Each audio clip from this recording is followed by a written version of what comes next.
Welcome back. Another episode of Franchise Mode. The game fucked up because injury occurrence rate now is at 50. I swear I put it down in a past episode. I think I did, but oh well. Somebody said I should turn it down. I do agree. Now, I thought it was already at 30. I don't know what the game's tripping on because I'm positive I turned it down like 10 or 15 episodes back. But nonetheless, I'm going to turn it down to 20. He thought I should turn it down to 15, but that's because I told him it was at 30. I apologize, but I'm going to try it at 20. Hopefully they get reduced. I don't know. Going to try it out on that. I do like injuries because it adds to the game, but I mean, it's just being a little bit ridiculous. Looking at the injuries right now, we got Hurdle 5 weeks and Gallagher 4 weeks. So 2 top 6 players out. We don't necessarily have the depth to cover them great, but we do have depth to keep the roster, I don't even know the right word. I don't want to say competitive, but in the pack. Hopefully they can keep the team hovering around the wild card spot so that when Hurdle and Gallagher come back, we can start tearing it up. I hope so. And what I'm going to do is I'm going to keep the first line how it is because they are all first line players. And then I'm going to go Eakin, Mir, and Radulov. Because we really need goal scoring now that we got Hurdle out. So I'm going to move a different sniper up. Radulov, he's been extremely consistent. Dare I say MVP of the series so far? He's been incredible. 82 games every single season. He hasn't got injured for us once. 60, 40, 50. He's an amazing depth scorer. And the amazing thing about the stats is he's only an 82 overall. What the fuck? I don't get it, but he performs amazing under the system we have. So I'm going to keep him. I'm going to move him up to the second line. I'm going to put Mir on the right wing just because he's a bit younger. And then I'm gonna keep the fourth line as well, and then I'm gonna go Wilson, Huden, and Pool Party on the third line. Defensively, nothing to switch up. There's nothing. Everybody's around the same overall. I guess I could move Emmeline up instead of Honka, but I'm gonna keep that just to wait until we have to. I want to keep the defense how it is right now. Defensively, though, we're going to have to shake it up. It's going to have to be like it was before, unfortunately. Although, no, actually it doesn't. I can put Marchand in. I can put Marchand on. And then I can put Galchenyuk in. Now, whether Galchenyuk helps it out or not, he's a 4.5 defense. So, statistical-wise, he is amazing. I'm going to put him there. Third line, I do not want Huden on the penalty kill at all. He's just a very mediocre player. Nothing too special about him.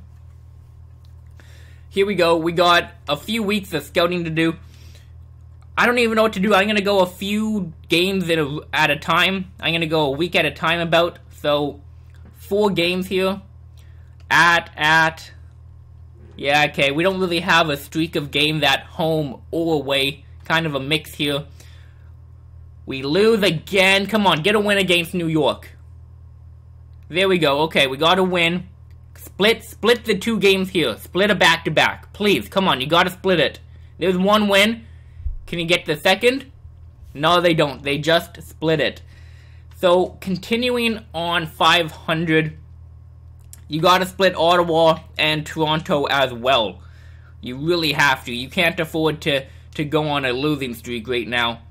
We gotta manage something in the team. I will do that.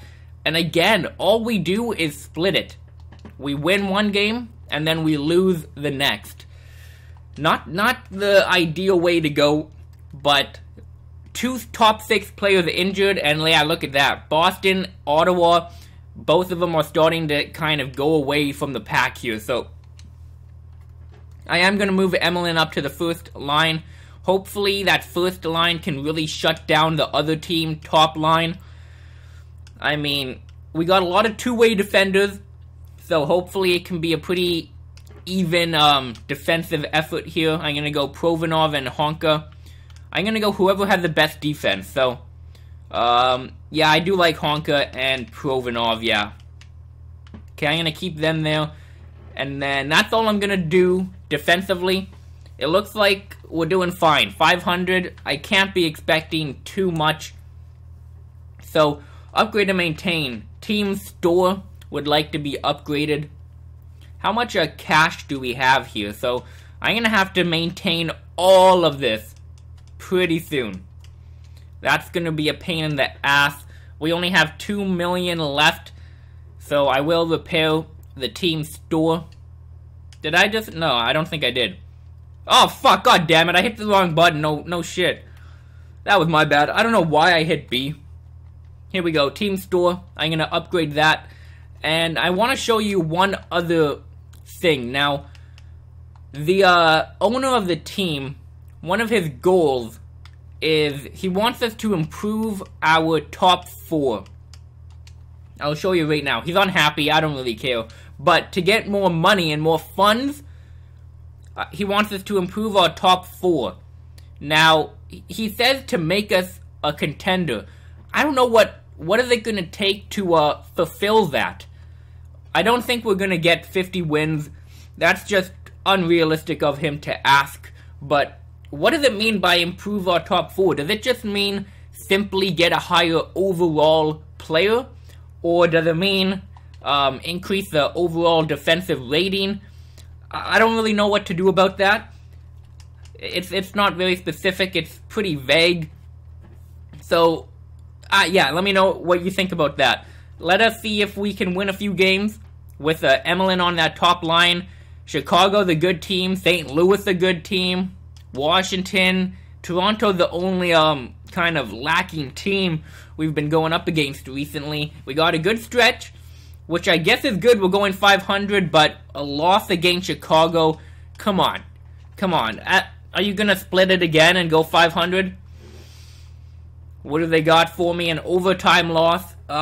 If only we could get a few more overtime losses instead of that regulation loss. So I'm going to go up to the Boston game here. Come on. Win against Toronto. They do win. Okay, can you get another win and just go above 500 for once? Please? Please? And they can't. Oh my god. I don't even know what to do. We don't have too many pieces to move around. We are definitely not in a good spot. Now we are 6 games out of a spot. I'm gonna hold a team meeting, I suppose. I don't want to make a trade. Fucking team chemistry is a joke. Anyways, so everyone knows the rivalry. So because it's a rivalry, I think I'm gonna go assertive. And god damn. Oh my god. One of the guys that liked it is injured, so great for me. That worked out just wonderful. I think I'm gonna split up the top line.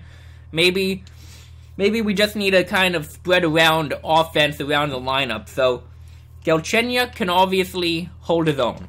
What's his point production like? 35 and 50. That's fine with me. I'm gonna put him with Radulov and Mir, and then I'm gonna put Eakin with Marchand and Nyquist. Just gonna try and even out scoring a little bit here. I'm even gonna move, I'll even move Shaw up to the 3rd line and Pool Party down. Hopefully, Gordon and Smith can hide his defense liabilities. And Shaw is actually 4.5 puck skill, 4 shot. He's not terrible offensively like a Gordon or Smith. So, hopefully he can produce a little bit. You know, maybe a point every few games. That's about it. Let's just go back. Try and continue on. Try and get a win streak of some sort. I don't know. Hopefully chemistry can go up. I don't know how to fix that issue. Here we go. We got another... Okay, let's beat Boston. You can beat Boston. Come on, a few win streak and... Oh my god. Now Nyquist. God dang it. He's on the second line too. How does he get injured? Fuck, do we have anybody to Bastion? Oh my god. He should only be injured for a game or two, but still, I can't believe that. Oh my god. Terrible depth in the lineup. We do get a win against Boston. We get a win against Philly. And Gallagher's available to come back. Okay. I didn't expect that at all. Let me take Bastion out of the lineup and put Gallagher back in. Either we simulated a lot in a short amount of time, or he just came back really quick. That's odd. I'm going to put him on the fourth line. Oh, I'm going to put him on the third line. Hopefully he doesn't get injured. Hopefully. Okay, we beat Phoenix. Perfect. He didn't get... Oh, no, we didn't beat Phoenix. We lost to them, but he didn't get injured. Again, we're just hovering around 500, so simulate up to Edmonton as Gallagher recovered. He should be good to go on the second line, shouldn't he? If he gets re-injured again, oh my god, I'm gonna shit myself. So, okay, while Nyquist is injured, I'm gonna put Gallagher on the second line, and then we'll go Wilson, Huden, Shaw, and then like we had it before, there we go. Let me take a look at special teams right now. Let me take a look at the power play. That might be where we have to take advantage of other teams to win games here. So, let's go Montreal. So, points, we are 1 win out of 6. Not looking good. So, power play percentage is at 18. It's not that bad. And penalty kill has been on the rise. It's now at 82. Okay, perfect. Special teams are doing good. In terms of the East, what position are we in? We are 13th. If we just win one game, we could jump up to 11th, but we're gonna really have to go on a win streak if we want to catch up to guys at 60 points right now. We are 8 points behind them. So we have to. There's nothing I can do to help them out, but they have to go on a 4-game win streak here. At least. I'm going to simulate the next 3 weeks. Get Hurdle back in the lineup. Here we go. So a loss against Edmonton. I can't believe it. We have Carey Price too. Like, it's too bad in EA having a good goalie really doesn't mean shit. It really doesn't. If you have a 91 overall goalie compared to an 86, it's not going to make that big of a difference. It just isn't. So, I'm going to have to put him on the first line. We have to get a win streak going, so I'm gonna go Galchenyuk with Marchand, and then I'm gonna go... Oh, they took, who did they... Okay, so now we can take Huden out to put Radulov in instead of him, who we do need Radulov instead. So we're gonna go Galchenyuk, Marchand, and I'm gonna go Gallagher. Hopefully get a good defensive presence up on the first line, and then I'm gonna go Nyquist with Mir and Eakin. This is interesting right now. So we can put Gordon and Smith there. I guess that's what's gonna happen. Who can play center on the third line? Okay, I'll put Shaw. Shaw can be the centerman. That's what I'm going to go with. A bit of a weird lineup, I know, but we got to do something. Now Hurdle is back. Okay, now the team can hopefully really start improving. Perfect. Another win against Boston.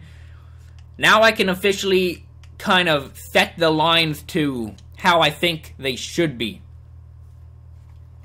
Okay, so I'll go best lines just to get a feel for it.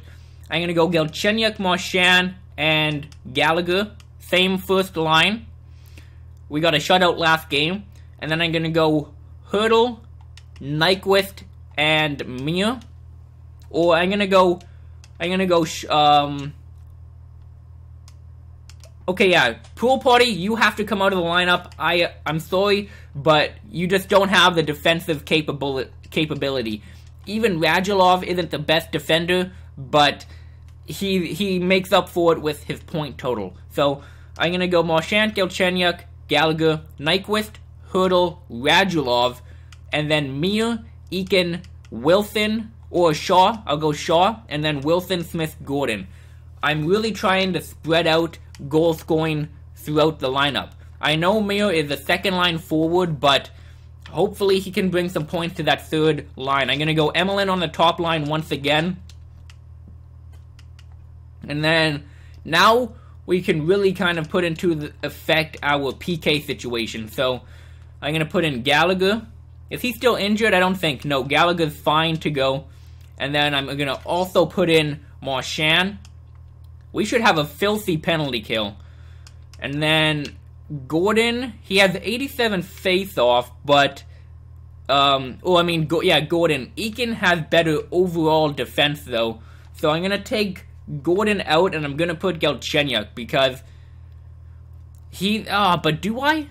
No, I'm not going to put him in. He doesn't have the best shot blocking, and I think Gordon is more well-rounded, so I'm going to do that. I'm going to put Bill U up on the top line. Eakin. I will put Galchenyuk on the 3-man PK, though.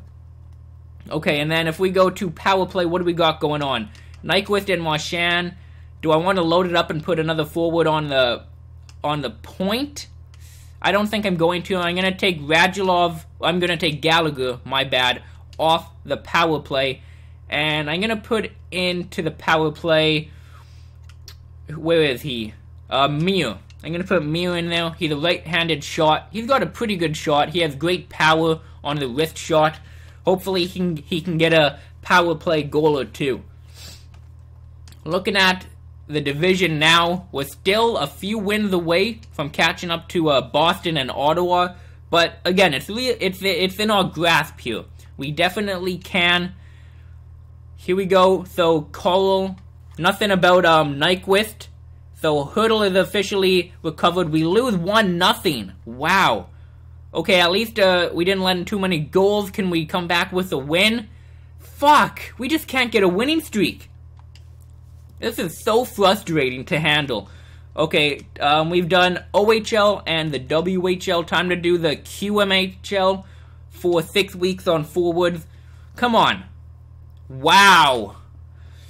There's just nothing I do seems to work in favor of the team. And nothing I do increases team locker room chemistry as well. Damn it, damn it, damn it. Not looking good. Another shootout loss. We get a win against LA. And, of course, I wasn't even going to say anything. I was waiting for the L to show up after a win. So, no matter what we do, we just can't win here. So, trade deadline is here. We get a win. So, Steve Downey, a fourth liner, bottom six. Let's check out his stats here. No, nothing too impressive. I'm going to decline that.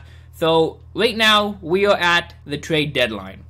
Owner Goal, apparently he wants to talk to us, so he wants us... Where is it? Oh, shit. He wants it now. Oh, he wants trade deadline.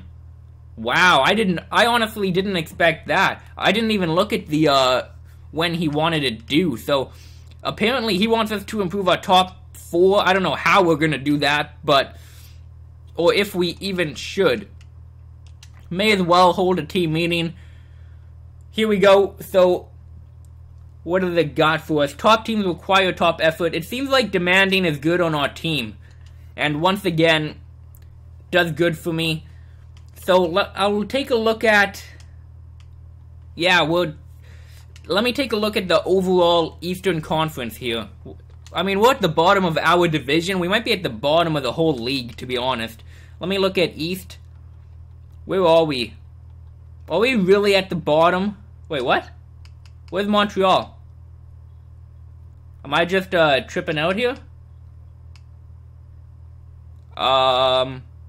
Montreal Canadiens. Okay, 13th. My bad.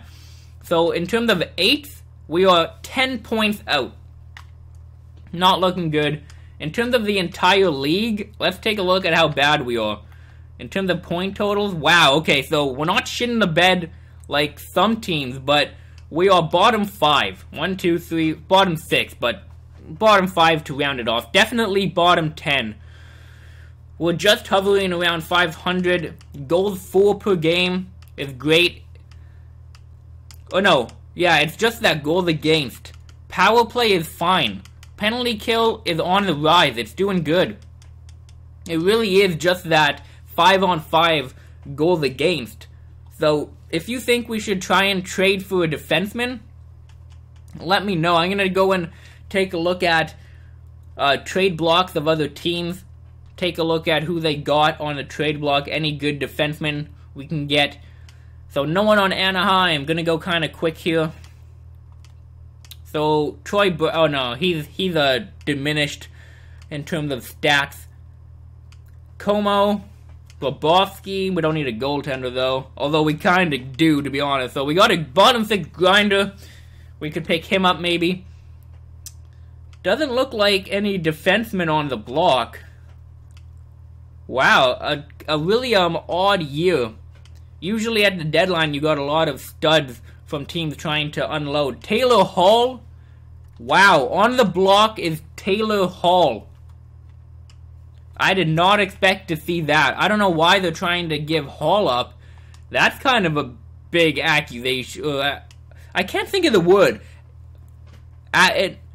Addition. Every time I do that, after the recording, I think of the word, and I'm like, God, how could I not have came up with that? But yeah, there was absolutely no defenseman on the block. If we go to New Jersey, they got Taylor Hall. I don't know why. That is kind of odd. I didn't check. They might be doing bad, but his trade value is absolutely just insane. We're not going to get him. I mean, they do want to give him up, so we might be able to get him for a steal. But we're going to have to give him a major contract at the end of this year. A major contract, and I don't know if it's worth it. Wow. Calgary is also trying to trade away Gaudreau. That's crazy. I don't know why these teams are trying to give up the top-end talent. Giordano as well, we could maybe pick up, but he's got 3 years left on the contract. Not looking good. Edmonton is looking to trade away a guy named Victor Hennessy. I might have to trade for him just because of his name.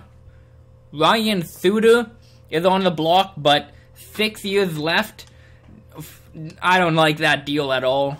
Wow, so William Nylander, a low elite 23-year-old center playmaker, is on the block for Toronto. He's really disgruntled about something to do on the team. Can we check out? No, we can't check out his morale, but he might be available to pick up in free agency. But just another guy who could be a potential guy to go after. So on St. Louis, they've got a plethora of defensemen. They've got multiple defensemen coming up in the ranks. They got Braun here, a defensive defenseman who would help out goals against. Only 1 year left. He's 33-year-old, so he's going to bring that poise to the team. And they do want Huden. Now, that's the guy we'd be trading away if we do want to improve the top 6 like the owner wants us to. We do have 2 first-round picks, but we can afford to give up a third-round pick. Like, we could give a third-round pick as well. And a prospect if we need to. But just as some options of guys to go after, Braun is an excellent option to go after. 5-star defensively. He would help out that penalty kill really a lot. Shooting and puck skills is a little bit lacking, but that's okay. We got other guys on the team that can do that, other defensemen to do that. He would really help out 5-on-5 defense like we need. Jared Spurgeon is also an option to get. Again, 5-star defensively, only 1 year on his contract. And yes, the defensive player will most likely be a 1-year rental, if not, maybe sign him for next year. But, I mean, Huden isn't going to be on the team long term. We've been looking to trade him all year long. If you take a look at, he's only a 79 overall. His morale is going down because he's not getting playing time. And he's not going to get playing time. He's just a trade asset at the end of the day. So, it's okay to trade him to try and make the playoffs. It looks like Giordano might be the best option available, because 3 years left on his deal. That is a lot, but with his trade value down a lot and them wanting to give him up, it would be pretty easy to trade for Giordano by giving away like Huden and, you know, a 3rd round pick or a bad prospect they want. It would be pretty easy, and then if worst case scenario, we can just trade him at the draft. That's the worst case scenario. We can just trade him at the draft. We could do the same thing with Ryan Suter as well. Although his contract is a lot more, so I don't think we should go after Suter because a team might not want to take on that contract. So Giordano looks like the best option. We can trade for him, try and make the playoffs and try and be competitive. And then we can trade him at the deadline, not the deadline, we can trade him at the draft and move up to get a really good player. But we might not even have to. We might not have to because of the fact, wow, look at this defensive core for a second on Carolina. Holy shit. What a stacked D-core. But like I was saying, we're going to have a high pick anyways. But if we get Giordano, we can really trade up to ensure we get whoever we want in the draft. So, Torrey Krug, it doesn't look... Nah, I wouldn't want to get him. If we're going to trade for a defenseman, I'd want it to be just a defensive defenseman. Just a defensive stud. And it doesn't look like we are going to get that. Giordano is the best option if we're going to go down that road. Let's take a look at Edmonton, just to take a look how they're doing. I know they were doing really good early on in the season. Let's take a look, because we do have the 1st round pick. As of now, we are either going to trade and try and be competitive, hopefully going up to a playoff spot. Yeah, Edmonton's doing good, so that draft pick isn't going to be worth much. As of right now, we have a top 5 pick. Top 5 to top 10. We don't exactly know what we got in terms of scouting. It's going to take a little bit longer to really get a grasp on all of that. Let's take a look at what I scouted so far in the WHL and the OHL. Players scouted. Let's take a look at any elite sniper that might be showing up in the draft. So let's go to the WHL. What do we got for... So, a top 9 grinder. Okay. Chad Cousins. That's interesting. And then a bit of no top 6 just yet. What about the OHL? Yeah, not yet. So, it's going to take more time to reveal them. There is a sniper, though, right here. Gulath, a 19-year-old. So, he's a sniper in the WHL. There isn't a sniper in the dub, it doesn't look like. So let's actually take a look. So yeah, only 2 snipers. Both of them are going to be just AHL players. In the OHL, it does look like we have a few more. We have a few of them. A top 6 sniper, actually, right here. Timothy Urkamps. So, depending on how deep in the draft he falls to, he's only top 6. He's not elite like I've been saying I want to get. However, we might be able to pick him up if he drops down with the Edmonton pick. So, let me know what we should do in terms of the defensive situation. Do you think we should try and get Giordano? Because again, we can just trade him at the draft.